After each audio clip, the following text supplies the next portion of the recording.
My name is Alina Sterling, 23 years old.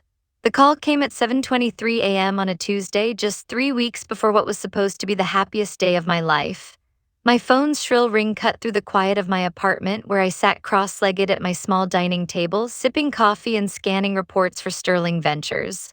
My empire, $2.8 billion strong, remained the world's best-kept secret, hidden even from my own family. Alina, we need to talk. My father, Richard Bennett's voice on the other end was clipped, formal, the tone he reserved for corporate negotiations, not family matters. Come to the house now. I froze with the mug half raised. Dad never spoke like that unless a decision had already been made. The kind of decision where everyone else had been consulted except me. My gut twisted. 20 minutes later, I pulled into the driveway of my childhood home. The sight of it, the perfectly trimmed hedges, the gleaming black Mercedes in the driveway, the same brass knocker on the door I used to dread slamming shut behind me, stirred a cocktail of nostalgia and unease. Inside, the air felt cold despite the summer heat outside. My mother, Catherine, sat rigid on the leather sofa, her lips pressed so tightly together they nearly disappeared. Richard stood by the fireplace as if addressing a boardroom, one hand tucked into his pocket. Natalie, my younger sister, lounged carelessly in the armchair, phone in hand, wearing that smirk she'd perfected since high school. Sit down, Alina, Richard ordered without meeting my eyes. I remained standing. What is this about? Catherine's voice cut in sharp as glass. Your wedding, my heart jolted. What about it? We've made a decision, she said coldly. I kept my expression neutral, though my pulse quickened. What kind of decision? Richard turned to face me, jaw clenched. We're not paying for this circus anymore. The words hit like a slap. Excuse me. You heard me, he crossed his arms. $75,000 for one day, the venue, the flowers, the photographer, it's all excessive. I thought we agreed on the budget months ago, I said quietly. Natalie finally looked up from her phone, smirking. Yeah, well, that was before we realized how much money you were wasting on stupid stuff. Like what? Catherine's voice dripped with disdain. Like that dress, $4,000 for something you'll wear once, and those centerpieces, who needs crystal and gold leaf at a wedding? I took a steadying breath. I've been planning this for 8 months, Liam and I. Liam, Richard sneered. That's another problem. He works at a nonprofit. What kind of future is that? No ambition, no real income. He's a good man. Good doesn't pay bills, Catherine shot back. Maybe this is a sign you should reconsider the whole thing. My chest tightened. You want me to call off my wedding? We want you to be realistic, Richard said flatly. Find someone who can afford the lifestyle you seem to expect, someone with prospects. Natalie snorted. Yeah, because living in that tiny apartment and driving a 10-year-old Honda really screams high expectations. Their words pressed in on me like a vice. Richard's stern disapproval, Catherine's cold judgment, Natalie's amused contempt. It was like standing trial without a defense. These people had raised me, supposedly loved me, and now they were dismantling the most important day of my life as if it were a failed business proposal. So I managed, my voice trembling but steady. What exactly are you saying? Richard walked to his desk and pulled out a folder. I've already called the venue, canceled everything. The deposits are forfeited, but at least we're not throwing away the full amount. My stomach dropped. You canceled my wedding venue. Our name was on the contracts, Catherine said matter-of-factly. Legally, we had every right. The caterer, too, Natalie added with mock helpfulness. And the photographer, oh, and the florist. I stared at them, disbelief curdling into fury. You canceled my entire wedding without even telling me. We're telling you now, Richard said. Consider it a favor. You'll thank us later when you find someone more suitable, someone who can afford you. The room tilted, spinning with betrayal, 8 months of planning, the dress I'd fallen in love with, the photographer we'd searched so long to find, the flowers that reminded me of my grandmother's garden, all of it ripped away with a single arrogant decision. I can't believe you did this, I whispered. Believe it, Richard said coldly, and next time think before you plan something so far beyond your means. I scanned their faces one last time. Richard, the calculating investment banker, proud of his power to dictate. Catherine, perfected in her role as judge and jury, her expression sharp with disdain. Natalie, smug and entertained, basking in my humiliation. Understood, I said finally. The word dropped like a stone into the silence. They had expected tears, begging, maybe even a desperate fight. Instead, I gave them nothing. Good, Richard said, clearly satisfied.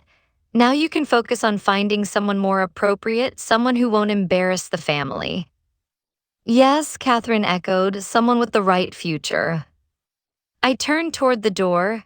Elena, Natalie called, mockery laced with a hint of unease. Don't be dramatic about this, it's for your own good. I paused, hand on the doorknob. My voice came out steady, deliberate. I'm not being dramatic, I'm being practical, and I walked out. The drive back to my apartment felt like a fever dream. The world outside looked unchanged, same streets, same traffic, but inside me something had shifted. I wasn't just humiliated, I was severed. At 23, with an MBA from Northwestern and a secret empire worth billions, my family had just canceled my wedding because they thought I couldn't afford it. The irony was almost laughable. Almost. But as the city skyline blurred through my windshield, one thought pressed hard against my chest. They had crossed a line they could never uncross. I drove in silence, hands locked on the steering wheel, the early morning light washing the city in pale gold. My chest still felt tight, my mind echoing with the words they'd thrown at me like knives. Good doesn't pay bills. Someone who can afford you, consider it a favor. I almost laughed at the absurdity. They thought Liam was the problem. They thought money was the problem, if only they knew. The truth was, Liam wasn't the one without prospects. I wasn't the one living beyond her means. For 4 years, I had been living two lives, the dutiful daughter, the struggling graduate with the old Honda, and the silent architect of a $2.8 billion empire. Sterling Ventures, my empire, my secret. I built it brick by brick, beginning at 19 when most of my peers were still stumbling home from frat parties. I had been the quiet girl hunched over a laptop coding until my eyes burned. I turned those late-night lines of code into a tech startup that, to everyone's shock, including my own, sold for $12 million before I was old enough to legally toast the deal with champagne. I poured every penny of that sale into real estate. One modest venue became 2, then 5, then 17 luxury properties spanning 3 states. And at the center of it all stood the jewel in the crown, the Cresthaven estate, the same estate where my wedding was supposed to take place. I had walked those halls 1,000 times, not as a guest, but as its owner. I knew every marble column, every chandelier imported from Italy, every manicured garden path that overlooked the lake. My parents had no idea their daughter owned the most exclusive wedding venue in the city, and I had wanted it that way for years. I let them believe I was struggling, that I was barely holding things together in a cramped apartment. It was easier than explaining the truth, that I worked 18-hour days, that I negotiated contracts worth hundreds of millions while they assumed I was finding myself. Easier than inviting their judgment, their greed, their inevitable attempts to control what I had built. But now, as their words replayed in my mind, I felt the sting sharper than ever. I wasn't just hurt, I was humiliated, betrayed by the very people who were supposed to protect me. I pulled into the underground garage of my apartment complex and sat in the car for a long moment, staring at the steering wheel. My reflection glared back at me in the dark glass of the rearview mirror. Pale skin, tired eyes, jaw clenched with restrained fury. 60 seconds, I allowed myself exactly 60 seconds to break. Tears welled up, spilling hot down my cheeks. I pressed the heel of my hand against my mouth to stifle the sob that clawed its way up my throat. My wedding, the dream Liam and I had woven together, had been ripped apart by the people I had foolishly thought might one day celebrate my happiness. The 60 seconds ended. I inhaled deeply, blinked back the tears, and forced my hands steady again. If my family had declared war on my life, then I would fight back, but not with begging or tears, with strategy. I climbed the stairs to my apartment, every step echoing like a countdown. Inside, the space felt smaller than usual, the quiet pressing in on me.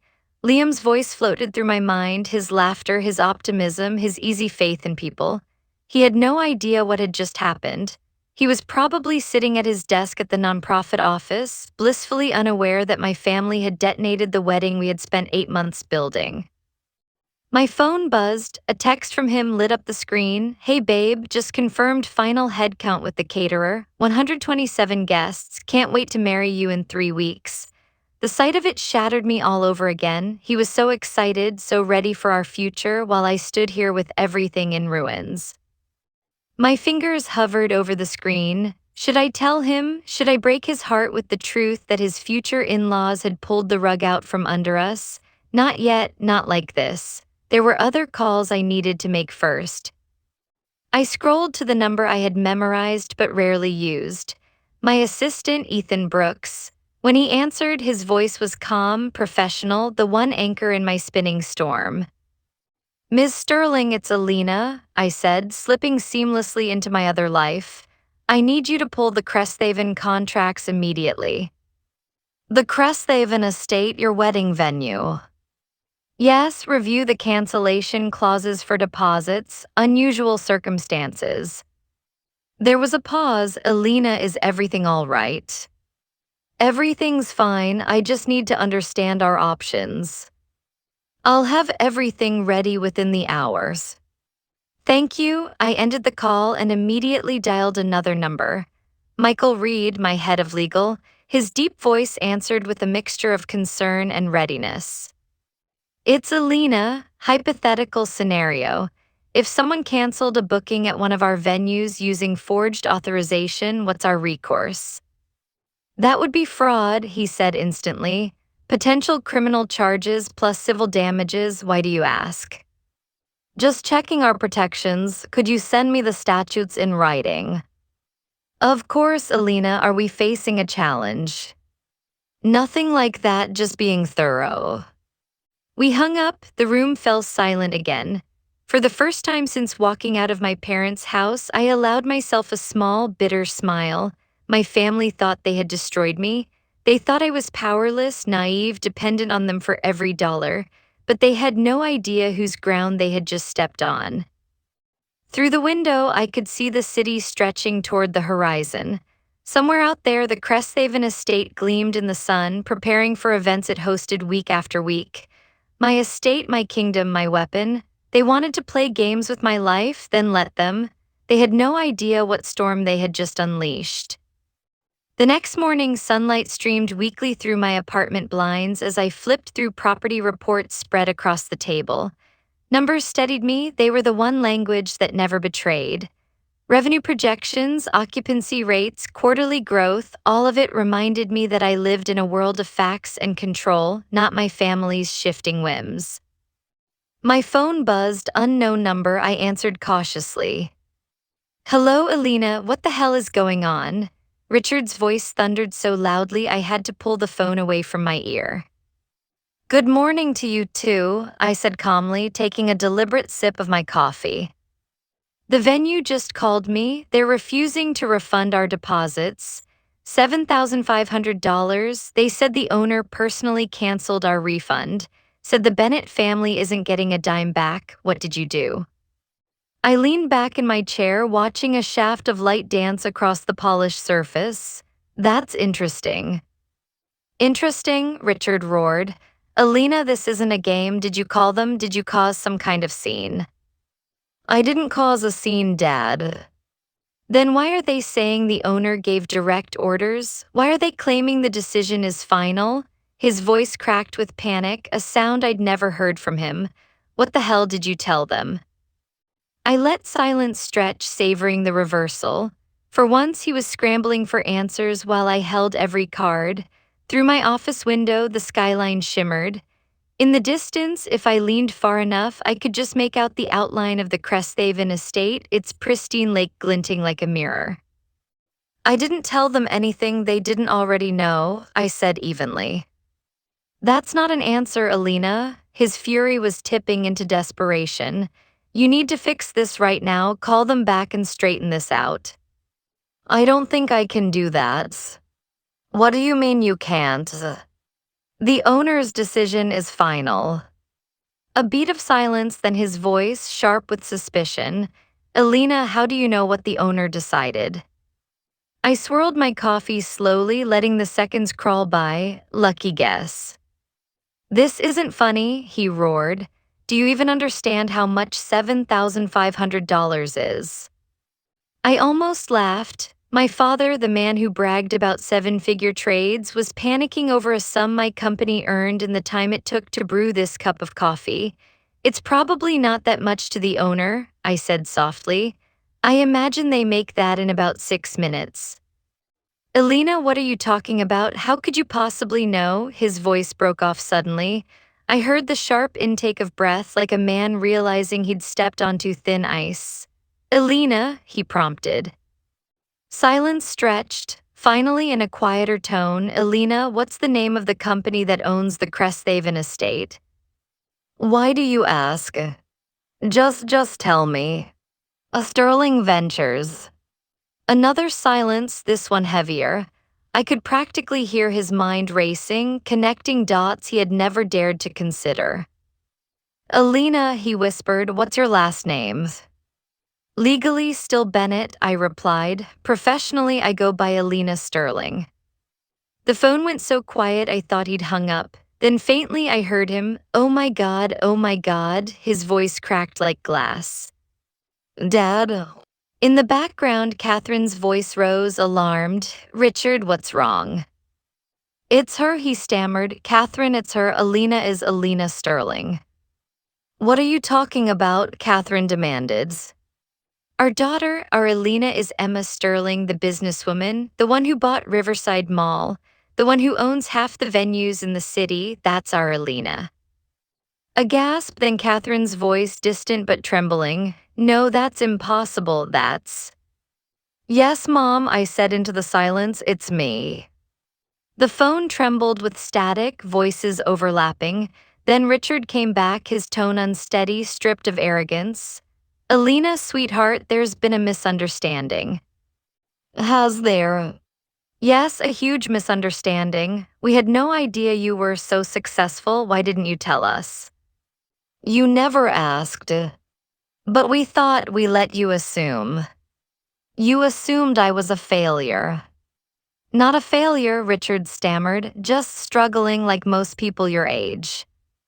Most people my age don't own $2.8 billion in assets. I heard something crash in the background, probably a glass dropped from Catherine's hand.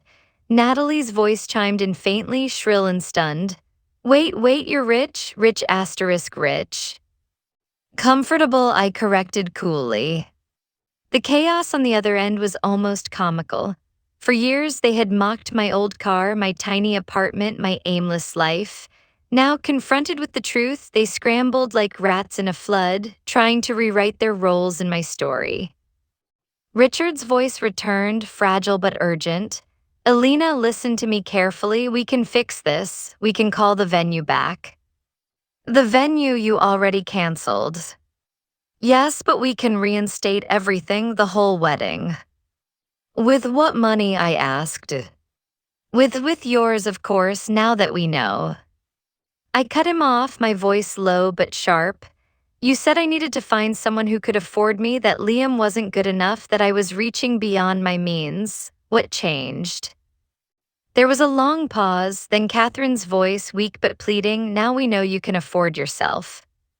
I stood and walked to my window. Outside, the city pulsed with life, but all I saw was the Cresthaven estate shimmering in the distance. My estate, my weapon, my truth. Then you've just admitted it, I said softly. You don't care about me, you care about money, and you were wrong about everything. The silence on the line stretched so long I could hear the faint hum of my own refrigerator in the background. Then at last, Catherine's voice returned, a brittle sweetness coating every syllable. Alina, honey, she began, the icy tone from yesterday replaced by syrupy warmth. We didn't mean the things we said, we just didn't understand if we had known. I closed my eyes, letting her voice wash over me. If we had known, always conditional, always tied to information, to appearances, to value measured in currency. Natalie suddenly broke in, her voice higher than usual, trembling between awe and greed. So wait, you're actually like a billionaire, the Alina Sterling? Oh my god, why didn't you say anything? I mean, I wouldn't have made those jokes if I'd known. I almost laughed, so your kindness has a price tag now. That's not what I meant, she snapped, then softened quickly. I just mean we could have celebrated you properly. I mean, you're amazing, sis. Incredible, like legendary, people worship you online. Do you know how many influencers would kill to be photographed at the Cresthaven estate and you own asterisk it? Her words, meant to flatter, cut deeper than the mockery. She didn't even realize she was confirming my worst fear. Their affection was transactional, given only when profit was possible. Richard finally spoke, his voice calm but calculated, the way he sounded when he negotiated contracts. Alina, let's be reasonable. Families fight, harsh words get said. But in the end, family is family. We can put this behind us. Behind us, I echoed sharply. You canceled my wedding without asking, without telling me. You humiliated me, dismissed Liam, reduced me to some failed investment. And now that you know I can fund the entire thing myself, suddenly it's all family is family. You're twisting this, Richard said sharply, then softened. Sweetheart, we were trying to protect you. Liam, well, you must admit he doesn't come from money. He can't provide for you. We thought you were depending on us, and we didn't want to see you trapped. Trapped, I repeated, my voice rising despite myself. Do you hear yourself? You thought you could control me? That's what this has always been about, control. Silence, heavy, suffocating. I turned to the window, my reflection staring back at me, steady eyes, clenched jaw, a woman torn between fury and sorrow. For years, I had longed for their approval, mistaking it for love. Now, standing in the aftermath of their betrayal, I saw it clearly. Approval was just another leash. Alina, Catherine tried again, her voice soft, now coaxing. Darling, we are proud of you, truly. Look at what you've accomplished. You're extraordinary. All those long nights in your room, typing away, we thought you were wasting time. We were wrong. We see it now. We just want to be part of your success, to share it with you. To share it, I echoed bitterly. Natalie jumped in quickly. Yeah, like imagine the headlines. The Bennett family wedding hosted at the Cresthaven estate. It would be iconic. We'd be the talk of the city. Everyone would envy us.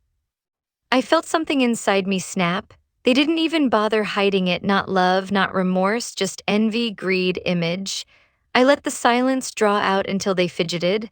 Then, with deliberate calm, I said the words I hadn't planned until they formed themselves. You're not invited.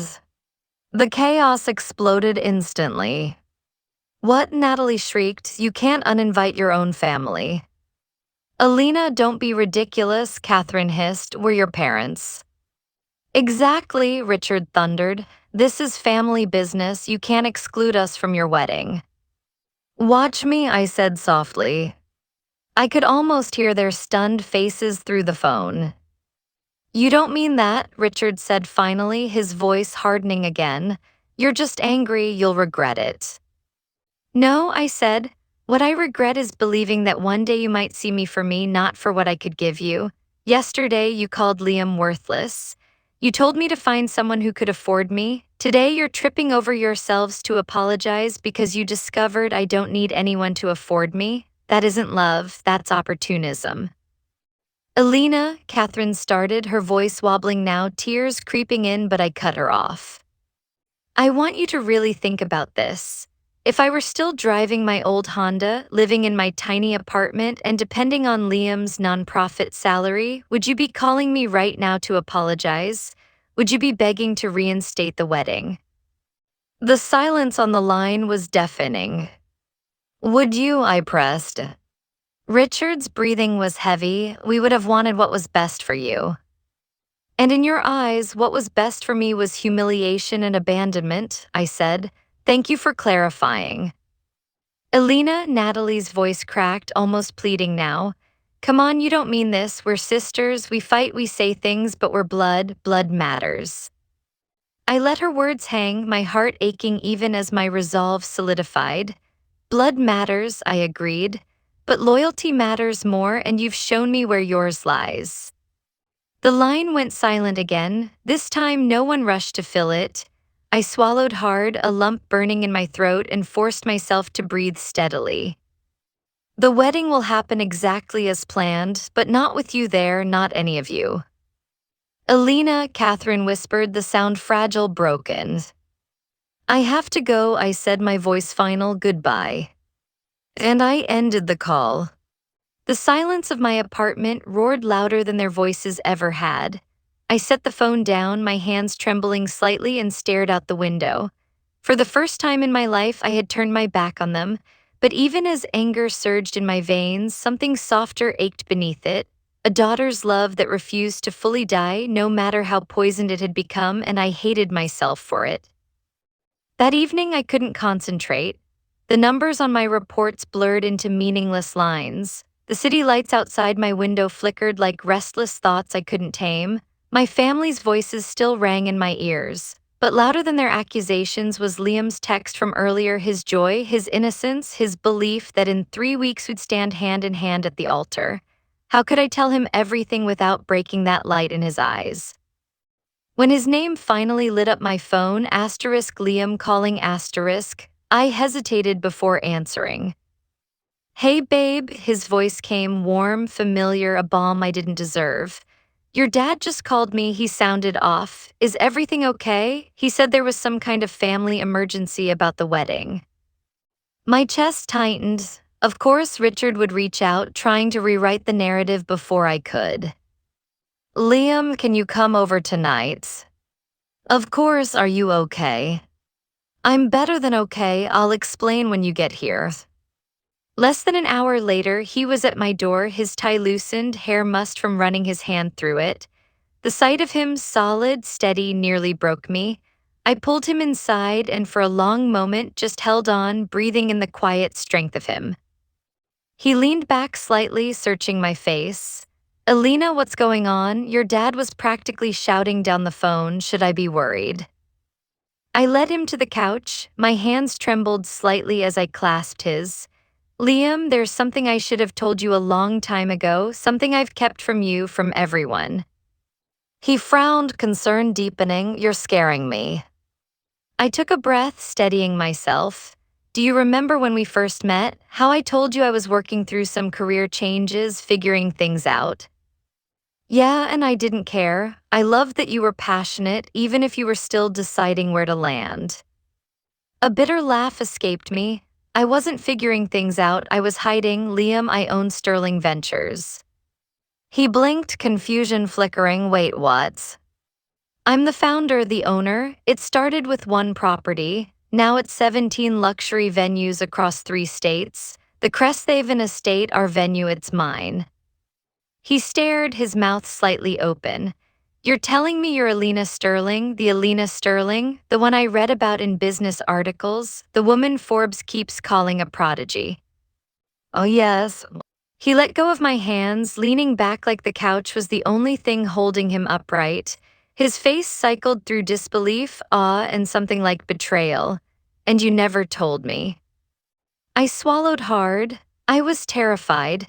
Terrified you'd look at me differently, that you'd see dollar signs instead of me, that you'd love the empire instead of the woman. His eyes softened, though his voice cracked. Alina, do you really think so little of me? No, I shook my head fiercely. It's not you, it's them. My family has only ever valued people for what they can provide. I didn't want that to be us. I wanted to know you loved asterisk me asterisk. Just me, without the glitter, without the weight of it all. He leaned forward again, catching my trembling hands. Alina, I love you. The woman who falls asleep halfway through movies, who cries when she sees stray dogs, who insists on making pancakes on Sundays even though they always burn. That's the person I fell for, not the billions, not the venues. Tears blurred my vision. His words cut deeper than any my family had ever spoken because they were real, pure. I nodded, swallowing the lump in my throat. Then you should know, my family canceled the wedding. They called the venue, the caterer, everything. They told me you weren't good enough, that I was wasting money I didn't even have. They destroyed it all because they thought I couldn't afford it. He stiffened. They what? They canceled everything, I whispered behind my back. And when they found out who I really am, suddenly it was all apologies, fake smiles, desperate begging to be invited again. His jaw tightened, anger blazing in his eyes. They canceled our wedding because they thought you were poor, and now they want back in because you're rich. Exactly. For a moment he was silent, fury radiating from him in waves. Then he shook his head, incredulous. That's not just cruel, Alina, that's disgusting. I laughed through the tears. You should have heard them. One day I'm a disappointment, the next I'm a legend. And all that changed was their knowledge of my bank account. Liam cupped my face in his hands, his voice fierce but tender. Listen to me, we don't need them, we never did. You've built your life from nothing, Alina, and we'll build ours the same way together without their poison. I pressed my forehead against his, the ache in my chest loosening at last. But they're still my family, I whispered. And part of me still wanted them there to clap when I walked down the aisle to say they were proud. His thumb brushed a tear from my cheek. Wanting that doesn't make you weak, it makes you human.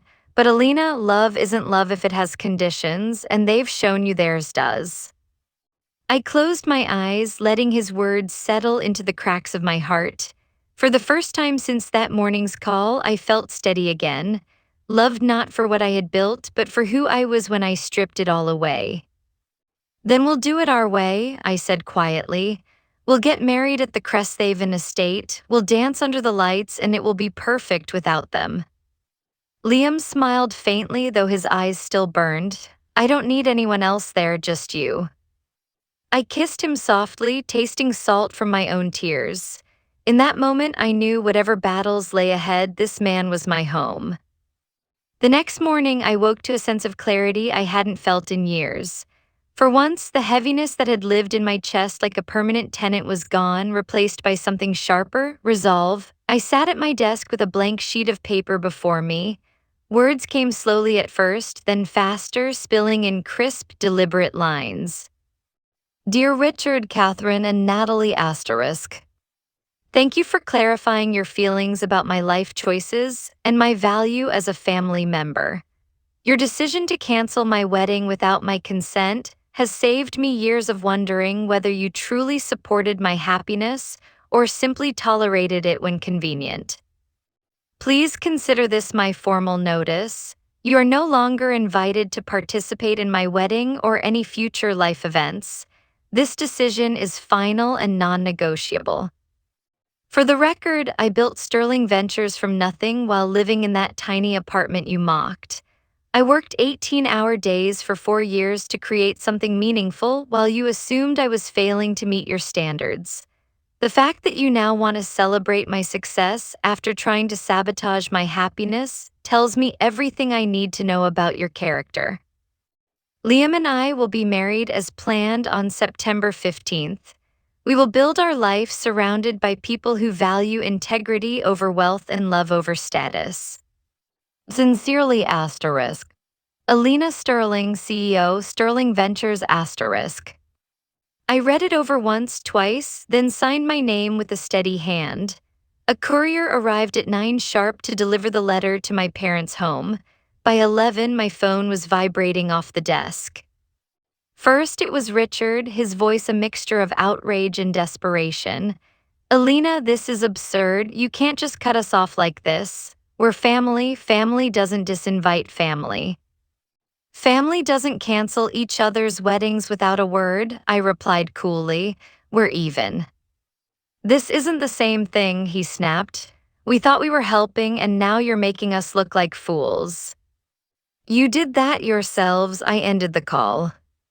15 minutes later, security buzzed from the lobby of my office tower.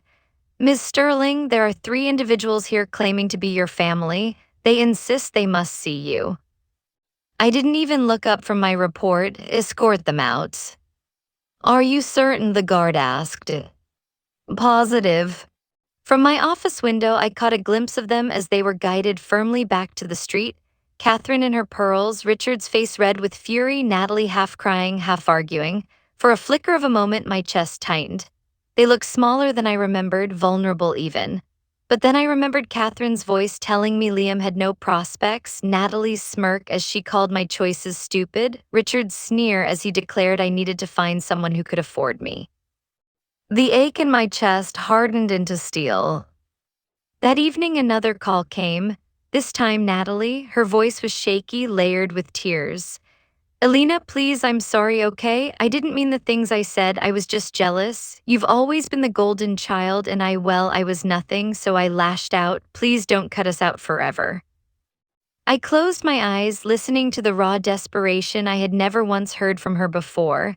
For a split second, the sister in me wanted to reach back to bridge the gap, but then her voice shifted a little too quickly, a little too practiced.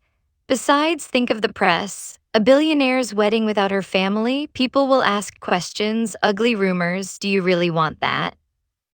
There it was, the manipulation, not love, not remorse, image, reputation, self-interest. You're right, I said softly. Her breath hitched, so you'll let us come. No, I said. You're right that people will ask questions, and when they do, I'll tell them the truth. That you canceled my wedding behind my back because you thought I couldn't afford it, and that when you discovered the truth, you tried to crawl back. That's the story I'll tell Natalie because it's the truth. Her sharp inhale filled the silence. You wouldn't. I already have, with Liam, with everyone who matters. The only people still clinging to their lies are you. The call ended with a choked sob and the click of disconnection. I set the phone down and leaned back, staring at the ceiling. My heart ached, not with regret, but with grief for something that had never truly existed, the illusion of unconditional family love. I thought of Liam, of the way his hands had cupped my face the night before, of his steady voice telling me love without conditions was the only kind that mattered. He was right. The rest, the blood ties, the shared history, was just noise, and I was finally learning to let the noise go. The morning of September 15th dawned clear and golden. Sunlight spilled across the lake outside the Cresthaven estate, shimmering on the ripples as if blessing the day with quiet approval. The gardens glowed with white roses and baby's breath, flowers I had chosen because they reminded me of my grandmother's garden where I'd once believed family meant safety. Now, family meant absence. Inside the bridal suite, laughter filled the air. My college roommate, Hannah Clark, fussed with my veil, teasing me about my nerves. Liam's younger brother, Noah Carter, poked his head in with a mischievous grin, only to be shooed out immediately. The room was alive with warmth, friends who had stood by me through late-night tears and early morning triumphs, people who loved me not for what I owned, but for who I was. And yet when the room quieted for a moment, when Hannah stepped out to grab lipstick, when Noah closed the door behind him, the silence pressed in.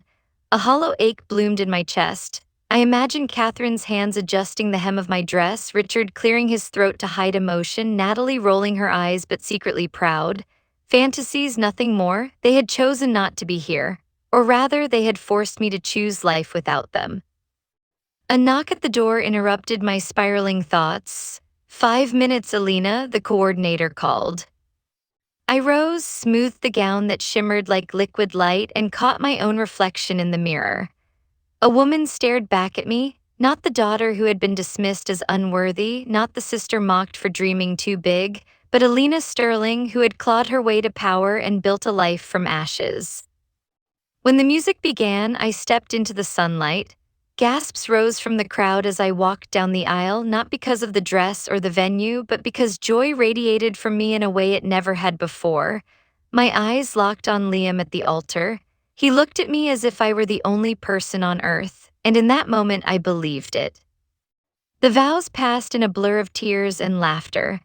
I promise to stand with you, Liam said, his voice trembling, through storms and silence, through wealth and loss, through every twist life throws our way.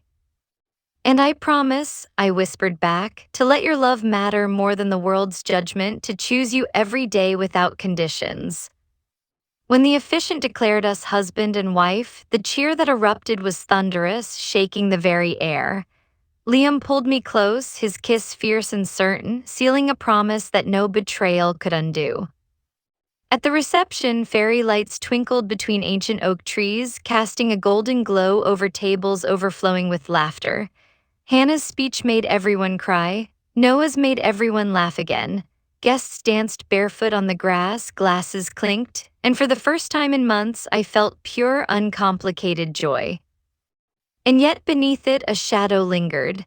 Every time I caught sight of the empty chairs where my parents might have sat, every time I imagined Natalie's sharp joke softened by pride, a pang struck my heart. Not regret, no, never regret, but grief. Grief for what could have been if only they had loved me without conditions. Halfway through the evening, I slipped away from the crowd, my phone buzzing in my clutch. 47 missed calls, 23 voicemails, each from my family. My thumb hovered over the screen, temptation gnawing at me. What if this time it was different? What if one message was real? I clicked one open, Richard's voice frantic. Alina, listen, this is madness. You can't do this without us. We're your family. Call me back, please, please. Another Catherine crying, darling, we were wrong. I see it now. Just let us in, just for tonight. Natalie's voice, shaky but manipulative as ever. You're making a mistake. Everyone will think you're cruel, heartless. Don't ruin your reputation, Alina. I deleted them all. Liam found me a few minutes later, standing alone under the lights. He slipped his arm around my waist. They're still calling nonstop. His gaze was steady, protective. Do you want to answer? I shook my head, leaning into him. No, tonight is ours. He kissed the top of my head, then let's go dance. Back under the canopy of stars, we spun together on the dance floor, laughter bubbling up from somewhere deep, somewhere untouched by pain. Around us, friends cheered, music swelled, and I realized the truth. Family wasn't defined by blood. Family was defined by love, by loyalty, by those who stood beside you when everyone else walked away. And in that moment, bathed in light, surrounded by love, I knew I had chosen right. 6 months later, a thick envelope arrived by courier. Richard's handwriting sprawled across the front in stiff, uneven strokes as if pride itself resisted his attempt. Inside, 3 pages of apology. He mentioned my impressive business acumen 14 times, praised my entrepreneurial brilliance, my visionary leadership, my unmatched discipline. Every sentence dripped with admiration for the empire I had built. Every paragraph bent toward one plea: reconciliation. Nowhere did he mention love. Nowhere did he say he missed me or that he regretted the words that cut deepest. Only admiration, only respect for what he finally recognized as valuable. I sent back one sentence: some bridges once burned cannot be rebuilt. A year later, Natalie tried a different tactic. A LinkedIn message appeared in my inbox. Hey sis, I've grown a lot this past year. I've reflected on who I was and who I want to be. I know I was cruel and I regret it. Sterling Ventures is incredible. Would there be any entry-level marketing positions available? I'd love to learn from you. Attached was her resume. I forwarded it to HR with a note: file under do not hire. By then, life with Liam had blossomed. We bought a home overlooking the lake, just 10 minutes from the Cresthaven estate. Its wide windows welcomed in the morning light, and every evening the water turned to fire as the sun sank low.